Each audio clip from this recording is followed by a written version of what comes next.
Materials used for these ancient Egyptian sculptures were most commonly made out of clay, wood, metal, ivory, and stone. As suggested in the article, Ancient Egyptian Art, Painting Sculpture, the front view of the sculpture is the most important part of art figure because of the significance. It suggests this is the way ancient Egyptians used to visually represent or characterize people, materials, or illustrate a story through art. And we see this countless times through art showcasing Egyptian agriculture. Egyptian agriculture played a huge role in the influence in the way people lived on a day-to-day basis. Agriculture practices began in the early pre-dynastic period, which spans from earliest human settlements. The Nile River's yearly flooding supported the expansion of enriched soil and allowed people to plant and cultivate crops. Some of the tools Egyptians used included hoes, blades, sickles. All of these tools were used to reap during harvest and help agricultural expansion. There were many different kinds of jewelry that people made out of different materials. Lapis lazuli and gold were common to add color, while copper and certain stones added length to most pieces.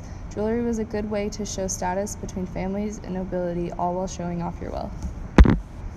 Complicated amulets were a way to gain protection from evil spirits and represent the gods, as shown with the bird-like amulet. By using small parts of the world around them, the ancient people made physical representations of what was most important to them.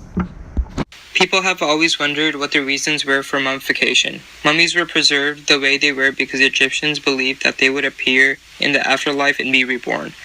The reason why there were artifacts and the amount of detail included in the tomb was because the soul that left the body during death needed to find itself in order to live forever. Mummies were wrapped and prepared in a certain way. First, their internals were taken out, and then each of their limbs were wrapped in linen. Then some were wrapped with artifacts and then placed in tombs. The wealthy, such as kings and queens, were dressed in jewelry. After mummified, the pharaohs and queens were placed in pyramids, which were their tombs until the Middle Kingdom. Mummies are seen as an art form because the amount of skill and time needed to preserve the body. Mummies are so well preserved that we could still see them almost exactly what they looked like 3,000 years ago. In art as a mix of human and animal, many aspects from headwear to jewelry were a way to receive a god's blessing and get their attention. Both men and women would show off their wealth to attract the gods. One god, Horus, was one of the oldest and most important of the Egyptian gods.